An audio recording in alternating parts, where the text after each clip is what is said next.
যারাই চেয়েছিল এই কাবাকে ধ্বংস করার জন্য, তাদেরকে ধ্বংস করে দিয়েছেন কে?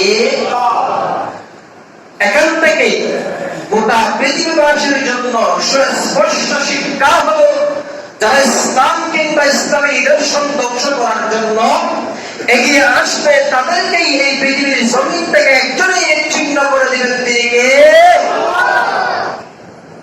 বিশ্ব নবীর নবুয়ত পূর্ব জীবন।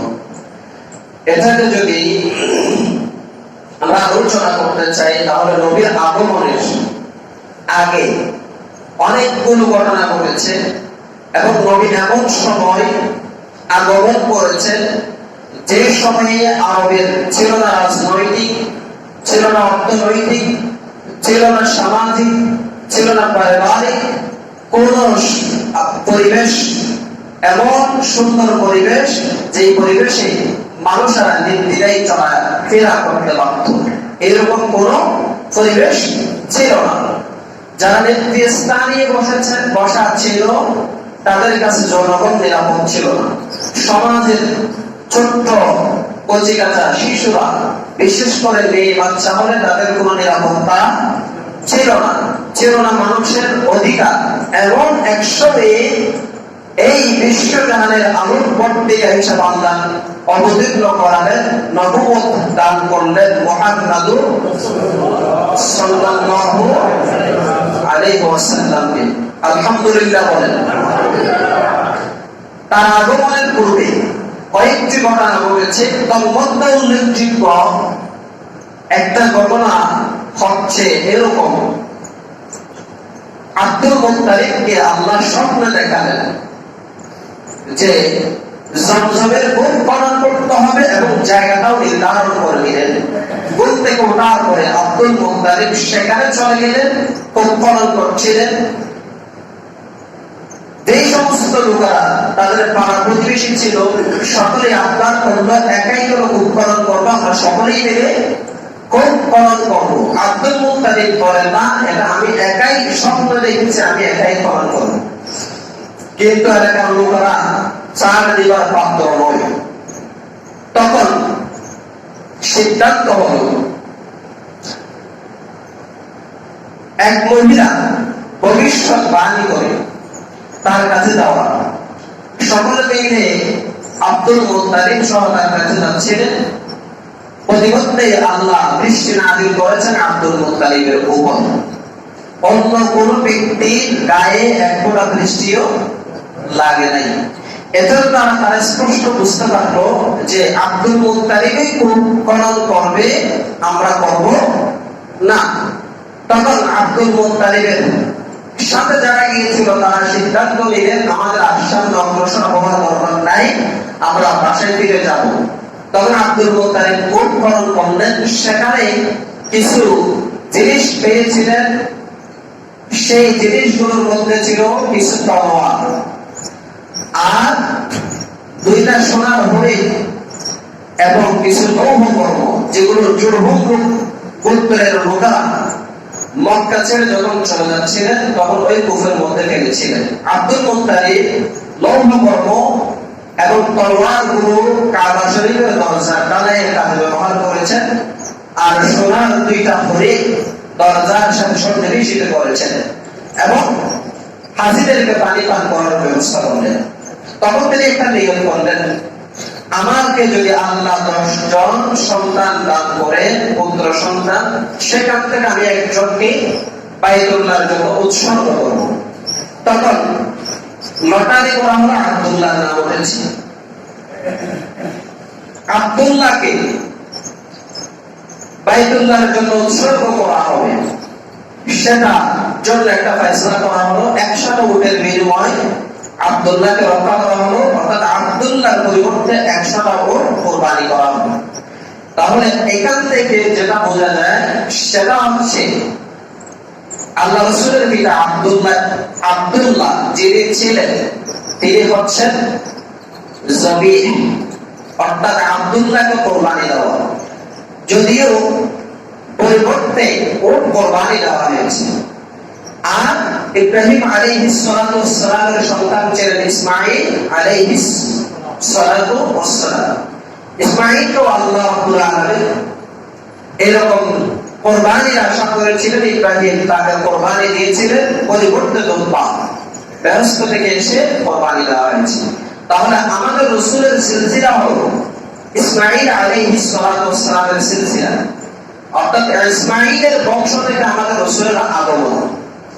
আর আব্দুল্লাহকে যেহেতু এরকম অবস্থায় জবিহ এর স্থলে আপনার নিমজ্জিত করা হয়েছে, ইসমাঈলকেও যেহেতু জবেহের স্থানে নিমজ্জিত করা হয়েছে, এই দুই জবেহের সন্তান হিসেবে আল্লাহ রাসূল নিজেকে গর্ববোধ করতেন। সুবহানাল্লাহ বলেন। তাহলে এবার আসেন দ্বিতীয় নম্বর যে ঘটনাটি ঘটেছিল সেটা হচ্ছে হস্তি বাহিনীর ঘটনা। সকলেই জানেন। আর হস্তি বাহিনীর এই ঘটনা সংবলিত একটা সূরা কুরআনুল কারীমে দিয়েছেন একজন, তিনি কে? সেই সূরার নাম হলো সূরাতুল ফিল। ফিল শব্দের অর্থ হলো হাতি। ফিল শব্দের অর্থ কি বলেন? হাতি। শব্দতেই ঘটনাগুলো বলছি। কাবা শরীফের মধ্যে বিভিন্ন এলাকা থেকে, দেশ থেকে, বিদেশ থেকে হাজিগণ আসেন, সেখানে ব্যবসা বাণিজ্য বিষয় হয়, তাওয়াফ করেন, ইবাদত করেন। সেটা আব্রাহা বাদশাহ, আব্রাহা বিন সাবাহ হাবশী বাদশাহ নাজ্জাশী, যাকে আমরা সেই নামেই চিনি। নাজ্জাশীর এই বাদশাহ একটা গির্জা তৈরি করেছেন, যাতে লোকেরা মক্কায় না গিয়ে কাবা তাওয়াফ না করে গির্জা তাওয়াফ করে। যদি লোকেরা গির্জা তাওয়াফ করার জন্য সেখানে যায়, তাহলে তাদের ব্যবসা বাণিজ্য ভালো হবে। এই চিন্তায় গির্জা তৈরি করলেন। পরের বছর দেখা যায় আপনার কাবার মধ্যেই মানুষের সমাগম হয়েছে, সেখানে মানুষ ইবাদত করছে, তাওয়াফ করছে। তাওয়াফ করার জন্য মানুষ সেখানে যায়। এর মধ্যে একটা ঘটনা ঘটল, সেটা হলো যে গির্জা নাজ্জাশীর বাদশা তৈরি করেছে, সেই গির্জার ভিতরে বনু কিনানা গোত্রের একজন লোক মল ত্যাগ করেছে, যেটা কারণে রাগান্বিত হয়ে নাজ্জাশীর বাদশা আব্রাহা বিন সাবাহ হাবশী ৬০,০০০ সৈন্য ১৩টি কিংবা ৯টি হস্তে নিয়ে মক্কার অভিমুখে রওনা দিলেন কাবাকে ধ্বংস করার জন্য। নাউজুবিল্লাহ বলেন। ওয়াদি মুহাসসারের মধ্যে তারা যখন পৌঁছেছে, এই ওয়াদি মুহাসসার যারা হাজী হিসেবে গিয়েছেন তারা চিনবেন। সেখানে আসার পরে হাতে আর সামনে পা আগাতে পারে না। মাসকান আব্দুল মুত্তালিবের একটা ঘটনা ঘটেছে, আপনারা জানেন। এই জায়গার মধ্যে আল্লাহ রাব্বুল আলামিন আসমান থেকে আবাবিল পাখির মাধ্যমে ছোট একটা কঙ্কর, দুই পায়ে দুইটা কঙ্কর, মোট কঙ্কর কয়টা? তিনটা। এই তিনটা কঙ্কর আল্লাহ রাব্বুল আলামিনের অনুগ্রহে, কৃপায় তারা ওখান থেকেই নিচে ফেলেছে। যার গায়ে লেগেছে, যেই জায়গায় লেগেছে, সেখান থেকে বিট করে অন্য একটি জায়গায় গিয়ে বের হয়েছে। সুবহানাল্লাহ বলেন। যারাই চেয়েছিল এই কাবাকে ধ্বংস করার জন্য, তাদেরকে ধ্বংস করে দিয়েছেন কে? এখান থেকে গোটা পৃথিবীবাসীর জন্য সুস্পষ্ট শিক্ষা হলো, যারা ইসলাম কিংবা ইসলামী দর্শন ধ্বংস করার জন্য এগিয়ে আসবে, তাদেরকেই এই পৃথিবীর জমিন থেকে একজনই নিশ্চিহ্ন করে দিবেন, তিনি কে? মুহতারাম হাজিরিন, তখন আব্রাহা বাদশার হাতের জোড়াগুলো খুলে গেছে, সে লোভা হয়ে গেছে, চলে যেতে চাচ্ছে। তার শরীর থেকে, দেহ থেকে আপনার হৃৎপিণ্ড বের হয়ে গিয়েছে। প্রতিমধ্যেই ওই জায়গায় আব্রাহা বাদশা নিহত হয়েছে। তাহলে এই সমস্ত খেলা খেলেছেন একজন, তিনি কে? কেন? কাবা ঘর ধ্বংস করতে এসেছিল। তারা কি পেরেছে? সফল হয়েছে? তাহলে আমাদেরও বুঝতে হবে, ইসলামী দর্শন নিয়ে যারা এরকম চিনিমিনি খেলবে, তাহলে তাদের উদ্দেশ্য সফল হবে না। এই পৃথিবীর জমিনের সৃষ্টিকর্তা যিনি, তারই সফলতা আমরা দেখতে পেয়েছি, ঠিক কিনা? মুহতারাম হাজিরিন, এই হস্তি বাহিনীর ঘটনাটি ঘটেছে আল্লাহ রাসূলের জন্মের ৫০ কিংবা ৫৫ দিন পূর্বে। এটা ছিল ৫৭০ খ্রিস্টাব্দ। এবার আসেন নবীজির সৌভাগ্যময় জন্ম কখন হয়েছে আমাদের জানা দরকার আছে না নেই? অর্থাৎ মিরাজুন নবী, মিরাজ শব্দের অর্থ হলো জন্ম। মিরাজ শব্দের অর্থ কি বলেন?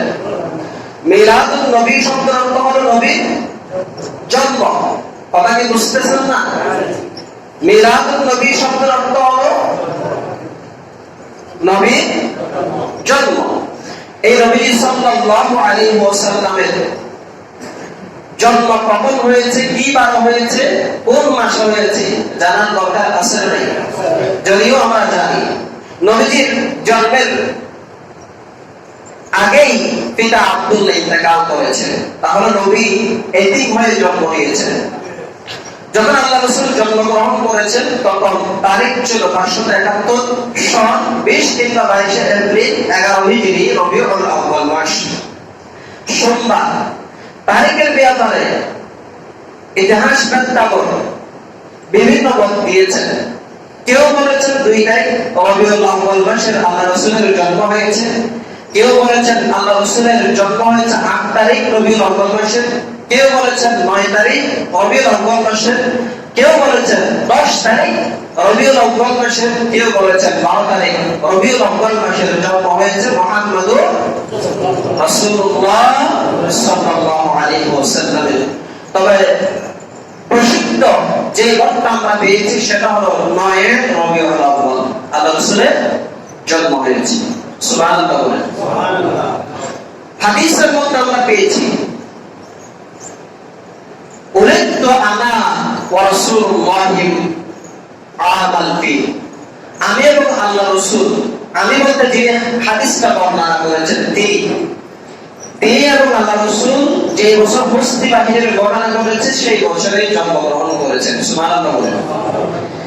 দিনের ব্যাপারে হাদিস এসেছে উলিদান নবী সাল্লাল্লাহু আলাইহি ওয়াসাল্লাম ইয়াউমুল ইথনাইন ফি রবিউল আউয়াল, রবিউল আউয়াল মাসের সোমবারে আল্লাহ রাসূলের জন্ম হয়েছে। তাহলে বোঝা যায় আল্লাহ রাসূলের জন্মের বার কি ছিল?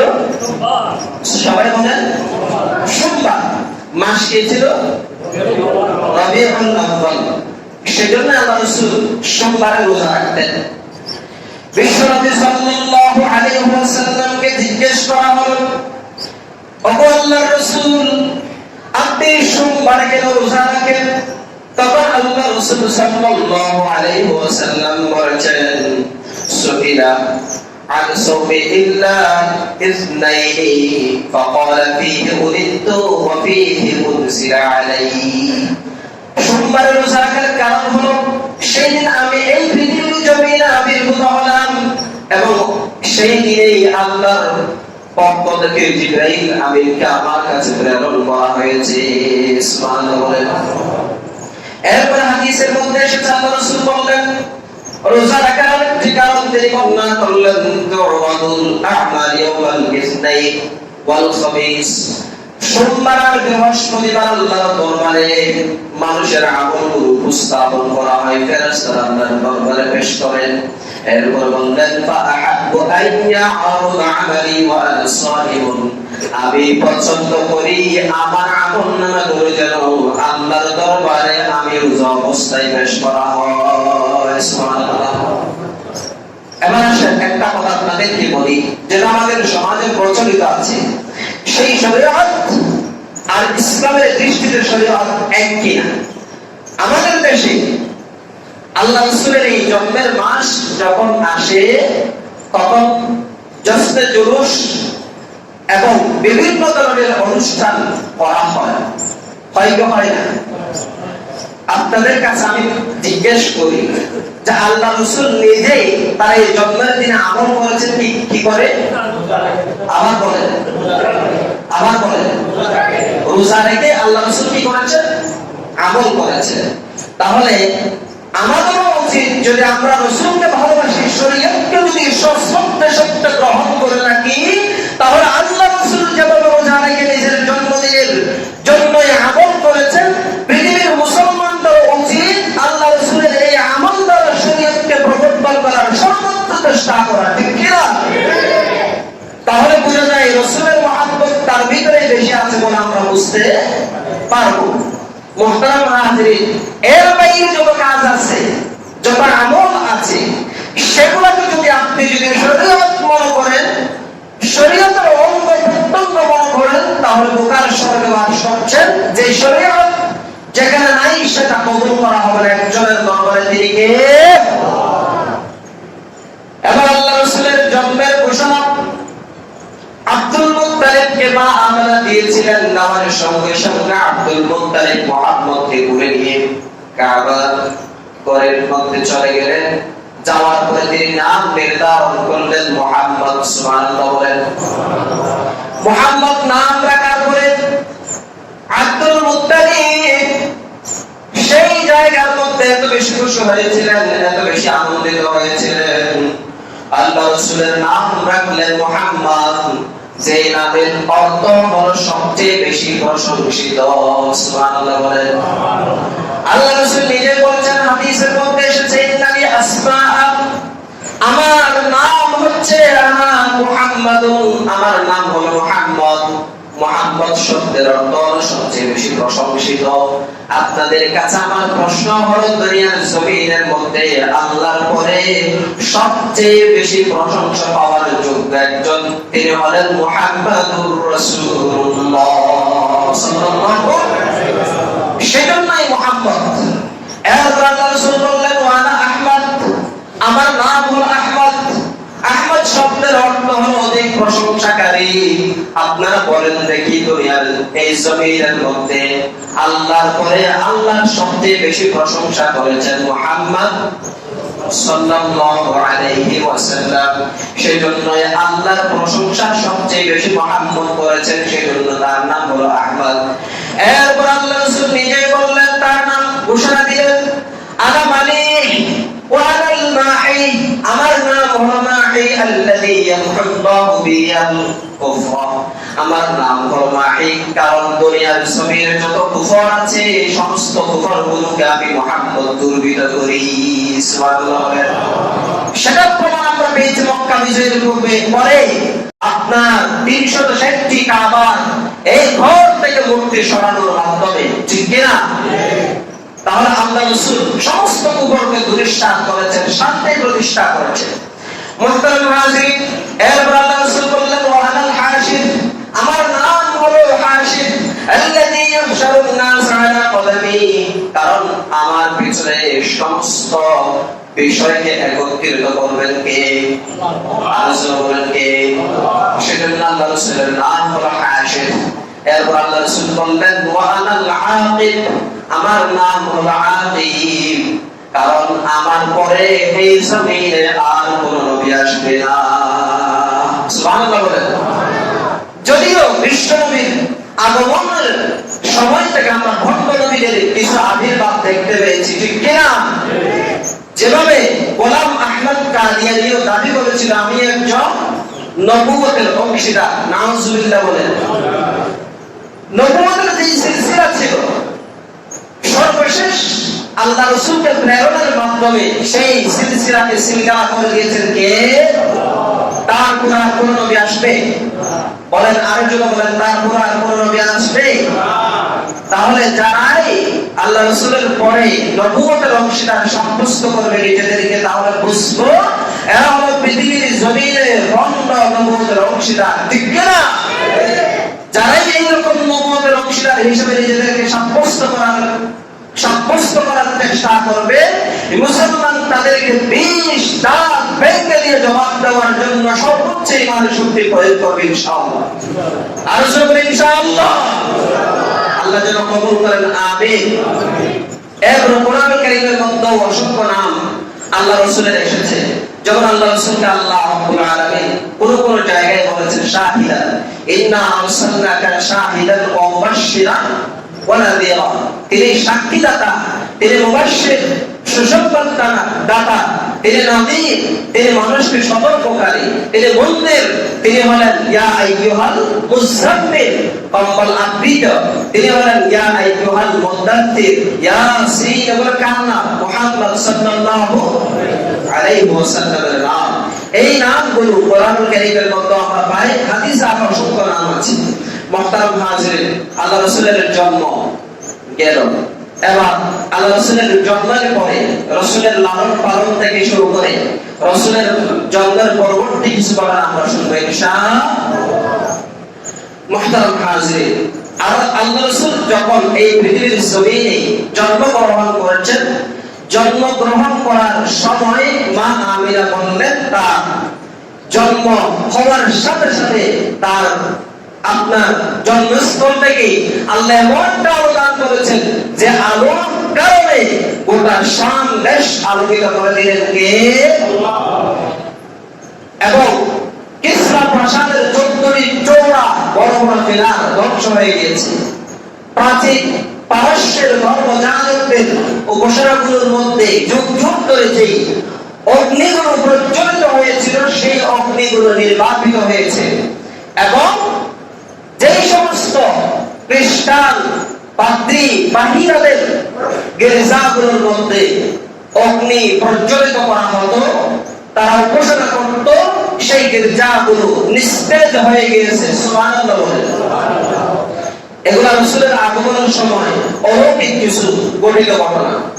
মুহতারাম হাজিরিন, তাহলে এভাবেই আল্লাহ রাসূলের জন্ম হয়েছে। রাসূলের জন্মের পরে মায়ের বুক থেকে তিনি দুধ পান করলেন। এরপর আবু লাহাবের দাসী সুহাইবা কাছ থেকে আল্লাহ রাসূল দুধ পান করলেন। এরপর আল্লাহ রাসূল সাল্লাল্লাহু আলাইহি ওয়াসাল্লামকে দেহাবয়ব সুন্দর গঠনের জন্য, ভালো শুদ্ধ ভাষা শেখার উপযোগী হওয়ার জন্য এবং শক্তিশালী হওয়ার জন্য, মেধা শক্তিশালী হওয়ার জন্য আব্দুল মুত্তালিব চিন্তা করলেন মরুভূমির মধ্যে যে সমস্ত যাত্রীগুলো আছেন তাদের কাছে দুধ পান করার জন্য দায়িত্ব নিতে তিনি চিন্তা করলেন এবং বুঝতে রাখলেন যাত্রী। তৎকালীন সময়ে আরবের জমিনের মধ্যে দুর্ভিক্ষ চলছিল। বনু সাআদ গোত্রের লোকেরা মক্কার জমিনে এসেছে। যেই সমস্ত মক্কার জমিনের মধ্যে শিশু জন্মগ্রহণ করেছে তাদেরকে দুগ্ধ পান করানোর জন্য, কারণ দুগ্ধ পান করালে কিছু বিনিময় তারা পেয়ে যায়।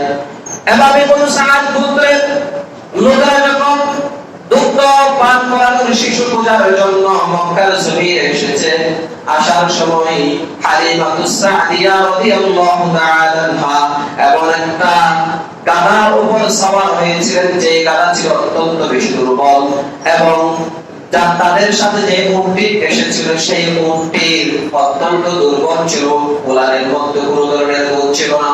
হালিমাতুস সাদিয়ার বুকের মধ্যে কোনো দুধ নাই এবং তার একজন শিশু ছিল, এই শিশুটিও আপনার দুধ পান করতে না পেরে ছটফট করছিল। এমন অবস্থায় স্বামী সহ তারা যখন মক্কার জমিনে পৌঁছে গিয়েছে, তাদের আসতে দেরি হওয়ার কারণে মক্কার জমিনের মধ্যে যে সমস্ত ধনী লোকের সন্তানগুলো জন্ম নিয়েছে, অন্যান্য লোকেরা সেই সমস্ত ধনী লোকদের শিশুদেরকে দুধ পান করানোর জন্য নিয়ে নিয়েছে। আছে শুধু মুহাম্মদ সাল্লাল্লাহু আলাইহি ওয়াসাল্লাম। এবার মুহাম্মদ সাল্লাল্লাহু আলাইহি ওয়াসাল্লামকে কেউ নিতে চায় না, কারণ এই পৃথিবীর জমিনে মুহাম্মদ রাসূলুল্লাহ যখন জন্ম হয় তখন তার পিতা ছিল না, এতিম সন্তান। তাকে যদি দুগ্ধ পান করানোর জন্য নিয়ে যাওয়া হয় তাহলে কোন ধরনের উপটোকন কিংবা বিনিময় তাদের জন্য মিলবে না। সেই জন্য মুহাম্মদ রাসূলুল্লাহকে কেউ দুগ্ধ পান করাতে চায় না। এবার মুহাম্মদ রাসূলুল্লাহ ছাড়া কেউ নাই। এমন অবস্থায় হালিমাতুস সাদিয়া রাদিয়াল্লাহু তাআলা আনহা স্বামীর সঙ্গে পরামর্শ করলেন, স্বামী এখন তো কোনো সন্তান নাই, সমস্ত সন্তানগুলো দুগ্ধ পান করানোর জন্য ভাগাভাগি হয়ে গিয়েছে। এই সন্তান এতিম সন্তান ছাড়া কোনো সন্তান নাই, আপনি যদি অনুমতি দেন এই এতিম সন্তানটাকে আমি দুগ্ধ পান করানোর জন্য নিয়ে যেতে চাই। সুবহানাল্লাহ বলেন। এবার হালিমাতুস সাদিয়া স্বামীর অনুমতি দিলেন। অনুমতি পাওয়ার পরে মুহাম্মদ রাসূলুল্লাহকে বুকে টেনে নিলেন। সঙ্গে সঙ্গে এই মুহাম্মদ রাসূলুল্লাহকে বুকে টেনে নেওয়ার পরে তার বুকের মধ্যে কোনো ধরনের দুধ পূর্বে ছিল না। সঙ্গে সঙ্গে বুকের মধ্যে আল্লাহ রাব্বুল আলামিনের নিয়ামত আপনার তার বুকটা দুধ দ্বারা ভর্তি করে দিলেন একজন দিদিকে। সুবহানাল্লাহ বলেন। তার যে শিশু ছিল চম্পট করছিল ক্ষুধার কারণে, সেই শিশুকে মুখ থেকে দুধ পান করালেন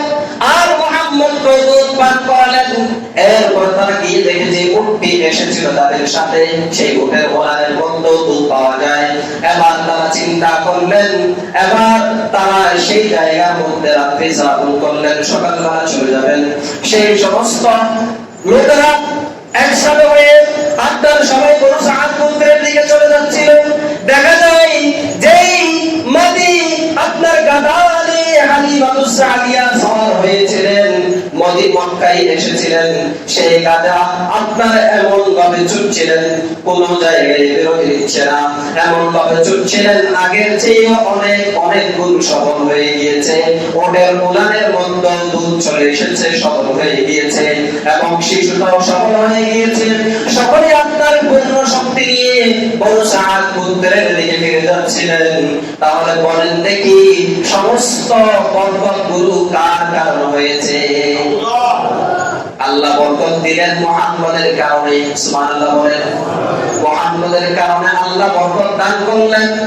এরপর তারা যখন বাসায় চলে গেলেন, যাওয়ার পরে তাদের যে বকরিগুলো ছিল, বকরিগুলো আপনার সারাদিন আপনার চারণ ভূমি থেকে সরাসরি যখন চলে আসে, তাদের ওলানের মধ্যে তখন কোনো দুধ দেখা যেত না। এখন দেখা যায় ওই বকরির ওলানের মধ্যে দুধের বরকত দিয়ে দিলেন একজন, তিনি কে? সুবহানাল্লাহ বলেন। এবং এই 2 বছর আল্লাহ রাসূলকে লালন পালন করলেন। তারপর শিশু মুহাম্মদকে নিয়ে মা আমিনার কাছে হালিমাতুস সাদিয়া রেখে চলে যাবেন। এমন সময় অনুরোধ করলেন মা আমিনার কাছে, আপনার এই সন্তান যদি আমাদের মরুভূমির মধ্যে আর কিছুদিন থাকে, তাহলে তার দেহটা সুন্দর হবে, তার মস্তিষ্কটা আরো বেশি প্রশস্ত হবে, তার মুখের ভাষাটা আরো বেশি সুন্দর হয়ে যাবে। মা আমিনা রাজি হয়ে গেলেন, চলে গেলেন। আবার হালিমাতুস সাদিয়া মুহাম্মদ সাল্লাল্লাহু আলাইহি ওয়াসাল্লামকে নিয়ে, সুবহানাল্লাহ বলেন। এবার রাসূলের জন্য যে ঘটনাটি ঘটেছে সেটা হলো বকরীদের নাম। সেটা সাদ হয়েছে, সত্য সদর হয়েছে। একদিন আল্লাহ রাসূল হালিমাতুস সাদিয়ার সন্তানদের সঙ্গে মাঠের মধ্যে খেলা করছিলেন। ওয়ালাহু মাআল গিলমানি ফাআখাযাহু ফাসরাহু। আল্লাহ রাসূলকে হঠাৎ করে জিবরিল আমিন এসে নিয়ে গেলেন, এমন এক জায়গায় শোয়ালেন, তারপর তার সিনাটাকে ছিঁড়ে ফেললেন। ছিঁড়ার পরে সিনা সাফ করার পরে তার এই সিনা মোবারক থেকে একটা পুষ্পের টুকরা বের করলেন, কলম, যেটাকে আমরা বলি কলম। বাহির করার পরে তিনি বললেন, এটা হলো ফাকাল হাদু শাইতান মিনকা, আপনার ভিতরে একটা শয়তানের অংশ ছিল, সেটা আমি বের করেছি। তুম্মা ওয়াসালাহু মিন যাহাবি তাসদিদ বিন যাহাবিন, স্বর্ণের একটা পাত্রের মধ্যে আল্লাহ রাসূলের এই কলমটাকে রাখলেন, পুষ্পের টুকরা রাখলেন। বিমাইন সামসামিন, জমজমের পানি দ্বারা সেটাকে ধৌত করলেন। সুবহানাল্লাহ বলেন। ثم رماه ثم أعاده في مكانه। আল্লাহ রাসূলের এই পুষ্পের টুকরাটা জিবরিল আমিন যেখানে ছিল সিনা মুবারকের ভিতরে, সেখানে রেখে দিলেন। এরপরে মুহাম্মদের সঙ্গে যারা ছিল খেলোয়াড়, ওই সমস্ত লোকেরা ইয়াসআউনা ইলা উম্মিহি হালিমাতুস সাদিয়ার কাছে গিয়ে বললেন, ইন্না মুহাম্মাদান ক্বাদ কুতিলা, মুহাম্মদকে হত্যা করা হয়েছে। তখন হালিমাতুস সাদিয়া দৌড়ে আসলেন মুহাম্মদের নিকট। আসার পরে তিনি দেখলেন মুহাম্মদের যেই চেহারা ছিল, শরীর ছিল, সেটা একটু রঙিন হয়ে গেছে। তিনি একটু ইতস্তত বোধ করছেন। এই সময় আল্লাহ রাসূল সাল্লাল্লাহু আলাইহি ওয়াসাল্লামকে তিনি ঘরে নিয়ে ফিরলেন। আনাস বিন মালিক হাদিস বর্ণনা করছেন, তিনি বলেছেন, আমি যালিকাল বিখিয়াতি ফি সাদরিহি, আল্লাহ রাসূলের সিনা মুবারকের মধ্যে, রাসূলের যে সিনা সাদ হয়েছে, উপরের হাত চারজারি হয়েছে, রাসূলের সিনা যে সিরে দেওয়া হয়েছে, সেটা আমি দেখতে পেয়েছি। সুবহানাল্লাহ বলেন। আল্লাহ রাসূলের সিনা মুবারকে সিরে দেওয়া হয়েছে, সেটা আনাস বিন মালিক দেখতে পেয়েছেন। এটা আমাদের বর্তমান চিকিৎসা বিজ্ঞানের ভাষায় যেটাকে আমরা বলি ওপেন হার্ট সার্জারি। তাহলে এটা আমরা সর্বপ্রথম দেখতে পেয়েছি মুহাম্মদ সাল্লাল্লাহু আলাইহি ওয়াসাল্লামের মধ্যে। সুবহানাল্লাহ বলেন। এটা কাল থেকে আবিষ্কার হয়েছে। মুহতারাম নাজরিন, এভাবে আল্লাহ রাসূলের সিনা মুবারক সাদ হওয়ার পরে হালিমাতুস সাদিয়া আল্লাহ রাসূলকে নিয়ে আসলেন, মা আমিনার কাছে দিলেন। দেওয়ার পরে আল্লাহ রাসূলকে সঙ্গে করে উম্মাহ ইমনকে সঙ্গে করে তিনি মদিনার মধ্যে স্বামী আব্দুল্লাহ কবর জিয়ারতের উদ্দেশ্যে বের হলেন। জিয়ারত করে যখন ফিরতেছেন তখন আবওয়া নামক স্থানে আপনার মা আমিনার অসুস্থতা বেড়ে গেল। সেখানে তিনি ইন্তেকাল করলেন, সেখানেই তাকে দাফন করানো হয়েছে। উম্মাহ আইমান আল্লাহ রাসূলকে সঙ্গে করে তিনি মক্কায় ফিরে এসেছেন। তখন আল্লাহ রাসূলের বয়স ছিল 6 বছর। কত বছর? 6 বছর। তাহলে বলেন দেখি রাসূলের বাবা আব্দুল্লাহ কবর কোথায়? মদিনায়। মায়ের কবর হলো আপনার আবওয়া নামক স্থান, যেটা মদিনা থেকে একটু আপনার দূরবর্তী অঞ্চল। মুহতারাম হাজিরিন, এরপর আল্লাহ রাসূলের মা যখন মারা যায় তখন আব্দুল মুত্তালিব আল্লাহ রাসূলকে লালন পালন করছিলেন। আব্দুল মুত্তালিব আল্লাহ রাসূলকে কত ভালোবাসতেন। কাবা চত্বরের মধ্যে আব্দুল মুত্তালিবের একটা বিছানা ছিল। এই বিছানায় কেউ বসতে সাহস করত না। আল্লাহ রাসূল মুহাম্মদ, শিশু মুহাম্মদ সাল্লাল্লাহু আলাইহি ওয়াসাল্লাম যখন ওই বিছানার মধ্যে বসে যেতেন, আব্দুল মুত্তালিবের সন্তানগণ আল্লাহ রাসূলকে সরাইয়া দিতেন। তখন আব্দুল মুত্তালিব রাগান্বিত হয়ে যেতেন। তিনি বলতেন তার একটা আলাদা মর্যাদা আছে। সুবহানাল্লাহ বলেন। মুহাম্মদের আলাদা কি আছে? মর্যাদা আছে, সম্মান আছে। তোমরা এই জায়গায় যদি সে বসে তাকে সরাবে না। আব্দুল মুত্তালিব নিজের স্থানের মধ্যে যেখানে কেউ বসার সাহস করত না, সেই জায়গায় মুহাম্মদকে বসাতেন। সুবহানাল্লাহ। তাহলে এই মর্যাদা দেওয়ার মালিক একজন, তিনি কে? এরপর 8 বছর বয়সে তারা আব্দুল মুত্তালিবকে আল্লাহ রাসূল হারায়। এরপর আল্লাহ রাসূলকে লালন পালন করেন আবু তালিব। অসংখ্য ইতিহাস আছে, তার মধ্যে উল্লেখযোগ্য যে ইতিহাসটা আমরা পেয়েছি, রাসূলের বয়স 10 কিংবা 12 বছর।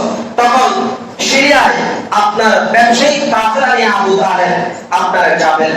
তখন আল্লাহ রাসূলের ভালোবাসা আবু তালিবের অন্তরে ছিল না? ছিল না? ছিল। তখন রাসূলকে মক্কায় রেখে যাবেন নাকি সঙ্গে নিয়ে যাবেন, তিনি দ্বিধাদ্বন্দ্বে পড়ে গেলেন। কারণ রাসূলের মুহাব্বত অন্তরে আছে। তারপরে তিনি সিদ্ধান্ত নিলেন বাকিটাকে এখানে রেখে যাব না, সঙ্গে করে নিয়ে যাব। সিরিয়ার উদ্দেশ্যে কাফেলা নিয়ে আবু তালিব যখন রওনা হয়ে গেলেন, বুসরা শহর পর্যন্ত যাওয়ার পরে ব্যবসায়িক কাফেলা আপনার বিরতি গ্রহণ করলেন। সেখানে একটা গাছ ছিল। যখন বুসরা শহরের ভিতরে ঢুকেছে, তখন ওই বুসরা শহরের ভিতরে ঢোকার পরে উঁচু একটা পাহাড় থেকে একজন পাদ্রী, যার নাম হলো বুহাইরা, তিনি এই কাফেলাকে দেখে নিচে নেমে এসে তাদের কাছে চলে এসেছেন। আসার পরে তিনি চিনতে পেরেছিলেন, দেখতে পেয়ে বুঝতে পেরেছিলেন তিনি হলেন এই যুগের সর্বশেষ নবী মুহাম্মদুর রাসূলুল্লাহ সাল্লাল্লাহু আলাইহি ওয়াসাল্লাম। মুহাম্মদের কাছে এসে এই খ্রিস্টান পাদ্রী বুহাইরা বলতে লাগলেন, হাদা সাইয়্যিদুল আলামিন, হাদা ইয়াবআতুল্লাহু রাহমাতাল লিল আলামিন। সুবহানাল্লাহ বলেন। তিনি হলেন গোটা পৃথিবীবাসীর জন্য সরদার। আল্লাহ তাকে রাহমাতাল লিল আলামিন বানিয়ে এই জমিনে প্রেরণ করেছে। সুবহানাল্লাহ।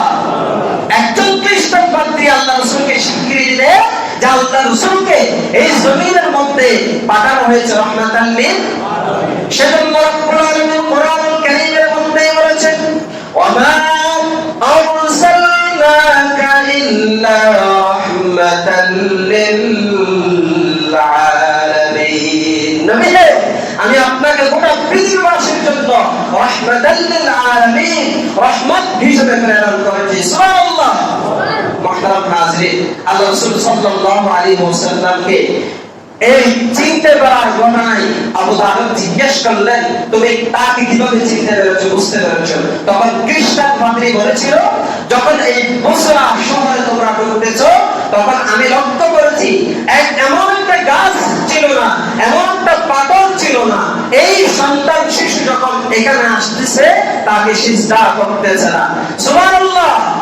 তাকে সিজদা করতেছে না, এমন একটা পাথর কিংবা গাছ ছিল না। আল্লাহ রাসূলকে সিজদা করতেছেন। তখন তিনি বলতেন, নবী ছাড়া, সাইয়্যিদুল আলামিন ছাড়া কাউকে এরকম পাথর কিংবা গাছ সিজদা করে না।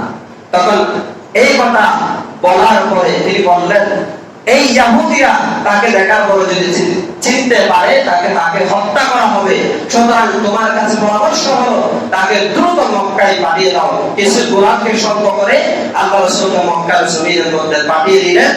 এরপরে আল্লাহ রাসূল মক্কায় চলে আসলেন। মুহতারাম হাজিরিন, রাসূল মক্কায় কিছু সংস্কার কাজ করেছেন।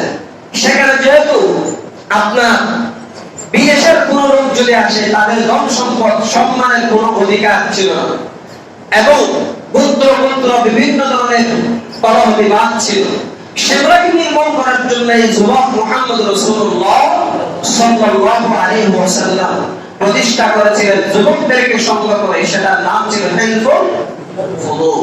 এই হিলফুল ফুদুল যখন তিনি প্রতিষ্ঠা করেছিলেন, সেখানে ছিল যে দেশের যে সমস্ত অশান্তি আছে সেগুলোকে দূর করা হবে এবং বিদেশি মানুষের ধন সম্পদ এবং তাদের সম্মানের ইজ্জতের রক্ষা করা হবে। আর যেই সমস্ত অনাচার, যেই সমস্ত অত্যাচার হবে সে অত্যাচারের বিরুদ্ধে প্রতিবাদ করা হবে। এই সিদ্ধান্তগুলো যুবকরাই নিয়েছিলেন। সুবহানাল্লাহ বলেন। এখানে যে সমস্ত যুবক ভাইরা আছেন, আপনারাও চাইলে এই সমাজকে পরিবর্তন করা আপনাদের পক্ষে সম্ভব, ঠিক কিনা? যেটার বাস্তব প্রমাণ আমরা ইতিমধ্যেই পেয়ে গিয়েছি যে আমাদের এই বাংলাদেশকে সোনার বাংলাদেশ করার জন্য যারাই সবচেয়ে বেশি রক্ত দিয়েছিল এই জমিনের মধ্যে, এই 26-এর জয়ের মধ্যে তারাই ছিল যুবক, ঠিক কিনা? তাহলে এই সমাজকে কলুষিত মুক্ত করার জন্য, দুর্নীতি মুক্ত করার জন্য, এই সমাজকে আপনার সমস্ত দুরাচার অত্যাচার থেকে মুক্ত করার জন্য তারা যুবকরাই সবচেয়ে বেশি ভূমিকা রাখতে পারে বলে আমি মনে করি, ঠিক কিনা বলেন? এই জন্য যুবকদেরকে সংগঠন করে হোক, যেভাবেই হোক, আপনার একত্রিত হয়ে সমাজের শান্তি শৃঙ্খলা ফিরিয়ে আনার জন্য সব সময় চিন্তা নিয়ে মাথায় এই চিন্তা লালন করে চলার সর্বোচ্চ চেষ্টা করতে হবে ইনশাআল্লাহ। এই হিলফুল ফুদুল আল্লাহ রাসূল গঠন করার পরে এই শান্তি প্রতিষ্ঠা করেছিলেন। সুবহানাল্লাহ বলেন। মুহতারাম হাজিরিন, এরপর আল্লাহ রাসূল সাল্লাল্লাহু আলাইহি ওয়াসাল্লামের উল্লেখযোগ্য ঘটনাগুলোর মধ্যে আরেকটা ঘটনা ছিল, রাসূলের বয়স যখন 25 তখন আল্লাহ রাসূলের ব্যবসা বাণিজ্যের প্রতি রাসূলের নিষ্ঠভাষিতা, রাসূলের আনুগত্য, রাসূলের আমানতদারিতা আম্মা জান খাদিজা রাদিয়াল্লাহু তাআলা আনহা দেখতে পেরেছিলেন। দেখার পরে মাইসার কাছ থেকে আল্লাহ রাসূলের এই রাসূলের নিষ্ঠভাষিতা সম্পর্কে জানতে পারলেন। মিষ্টভাষিতা সম্পর্কে জানার পরে রাসূল সাল্লাল্লাহু আলাইহি ওয়াসাল্লামের সাথে আম্মা জান খাদিজার বিবাহের প্রস্তাব দিয়েছিলেন। তার একজন বান্ধবী ছিল, তার নাম হচ্ছে নাফিসা। নাফিসার মাধ্যমে আল্লাহ রাসূলের বিবাহ হয়েছিল। 20টা উট আল্লাহ রাসূল দিয়েছিলেন। আম্মা জান খাদিজার সাথে তার বিবাহ হয়। তখন রাসূলের বয়স 25, আম্মা জান খাদিজার বয়স 40। মুহতারাম হাজিরিন, এখান থেকে আমাদের জন্য শিক্ষা হলো রাসূলের নবুয়ত পাওয়ার আগেও রাসূলের আমানতদারিতা ছিল, মিষ্টভাষিতা ছিল, আনুগত্য ছিল। এই চরিত্রগুলো আমাদের জীবনের সঙ্গে সঙ্গী করার দরকার আছে না? মুহতারাম হাজিরিন, এরপর আল্লাহ রাসূল সাল্লাল্লাহু আলাইহি ওয়াসাল্লাম এর জীবন দশায় নবুয়তের পূর্বে বলে আরেকটি সুন্দর ঘটনা হলো কাবাগরকে পুনর্নির্মাণ করা। সেখানে যেটা হয়েছে সেটা হচ্ছে কাবাগর পুনর্নির্মাণ করবেন। সিদ্ধান্ত হলো সবকিছু নির্মাণ করতেছে। হাজার আসওয়াদ যখন স্থাপন করা হবে তখন একটা সমস্যা দেখা দিয়েছে। তখন একজন এই সিদ্ধান্ত দিলেন আগামীকাল সকালবেলা যে ব্যক্তি এই জায়গায় আসবে সে এটা স্থাপন করবে। দেখা যায় সকালবেলা আল্লাহ রাসূল সাল্লাল্লাহু আলাইহি ওয়াসাল্লাম আগমন করেছেন। রাসূল সাল্লাল্লাহু আলাইহি ওয়াসাল্লাম খুব সুন্দর একটা সমাধান দিলেন। একটা চাদর দিলেন, চাদরের উপর নিজেই হাজার আসওয়াদ রাখলেন এবং সমস্ত গোত্র প্রতিনিধিদেরকে এখানে ধরার জন্য তিনি সুযোগ তৈরি করে দিলেন। সকলের সহযোগিতায় হাজার আসওয়াদ জায়গায় নিয়ে গেলেন। আল্লাহ রাসূল নিজে এটা স্থাপন করলেন। এখানে সবার মন রক্ষা করেছেন, ঠিক না? এই জন্য আমাদের এভাবেই সমাজের সুন্দর শান্তি শৃঙ্খলা যেভাবেই রক্ষা করা যায় সেভাবে চেষ্টা করতে হবে ইনশাআল্লাহ।